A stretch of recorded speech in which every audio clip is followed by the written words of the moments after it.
Welcome, it's Monday, it's time for my video, and this week I'm going to be talking about estate agents. I've had a question in from Kieran Noor, so thank you. He wanted me to talk about estate agents and how to find a good one. Again, he said agents, so I'm going to touch on estate agents and I'll do a little bit on letting agents. It won't be too much. In my training, I do go into this quite a bit and how to work with them, etc. But I'm happy to give you some pointers for this.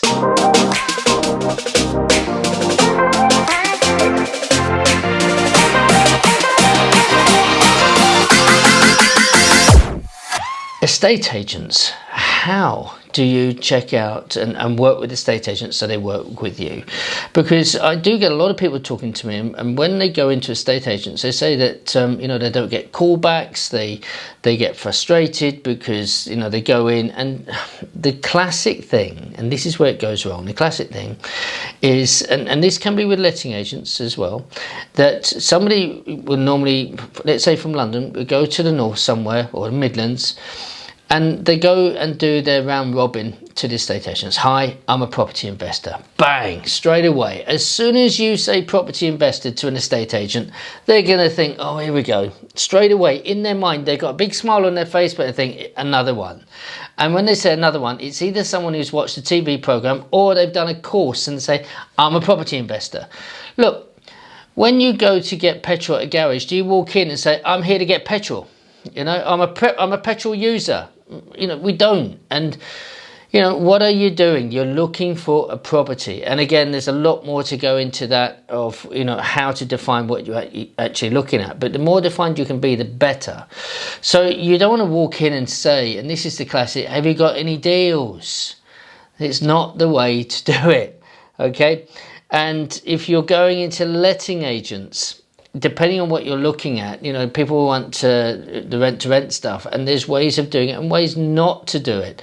And when you burn yourself in the way that you've lost your reputation straight away because they absolutely binned you, they don't want to listen to you, because if you do it wrong when you go in, it's like the lights are on but no one's home, they've switched off, they don't care, and when you walk out that door they're never going to see you again, and that's it. And that's why you don't get a phone call.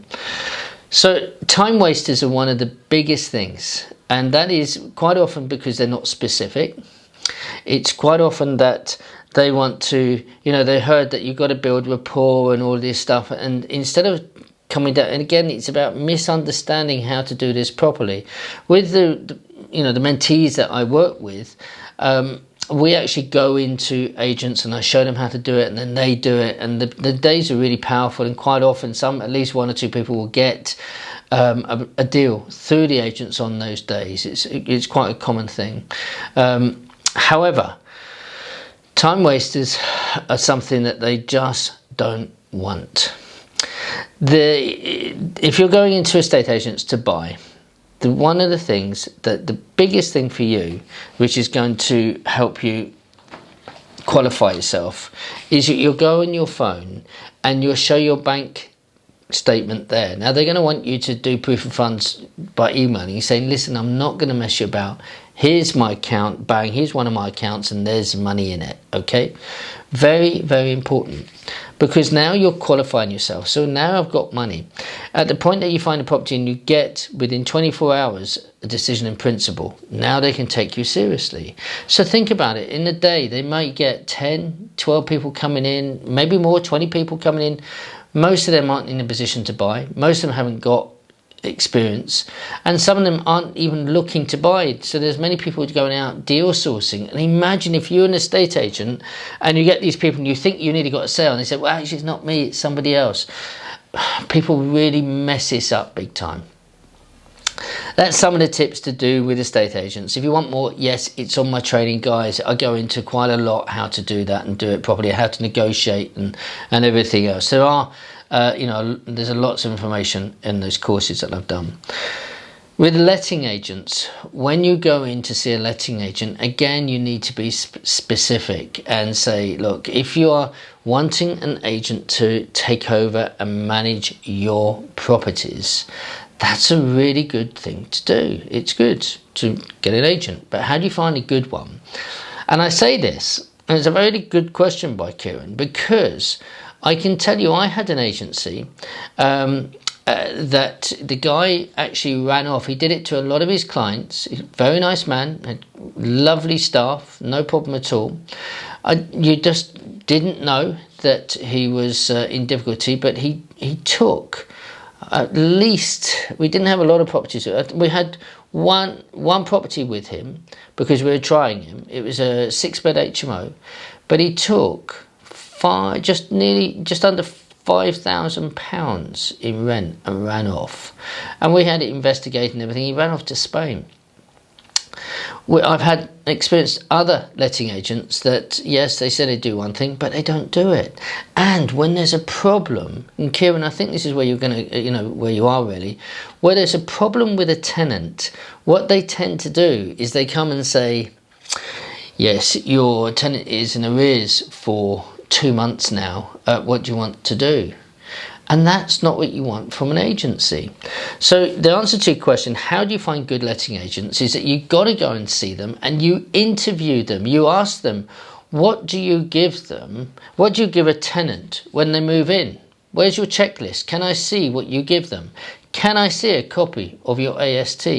What do you do with problem tenants? And then you go quiet. You ask them, what was the last problem tenant you had?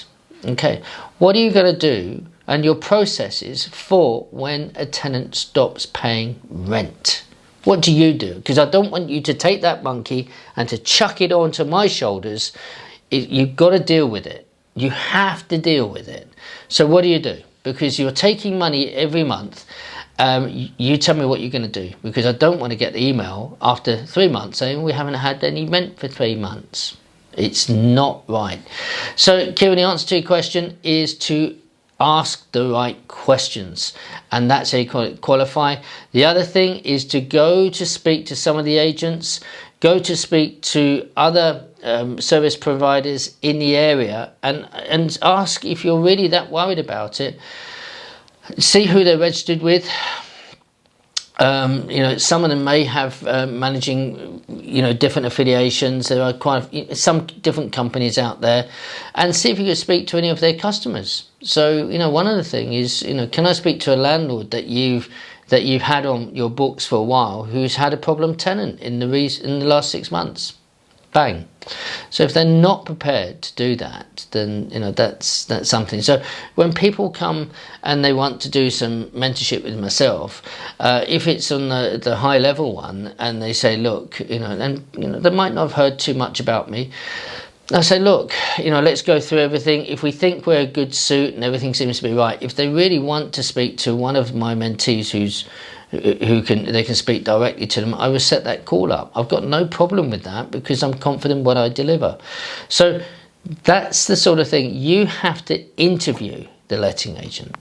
Listen, guys, I hope you enjoyed that. It was just a quick one. I hope you're staying safe, keeping sensible, and being an asset and a contributor to your community. Listen, have a wonderful week, and please, if it's something you'd like me to discuss, I will go through the question for you, as I've done for Kieran Noor. So thank you for that question. God bless you, and thank you for watching. Bye-bye.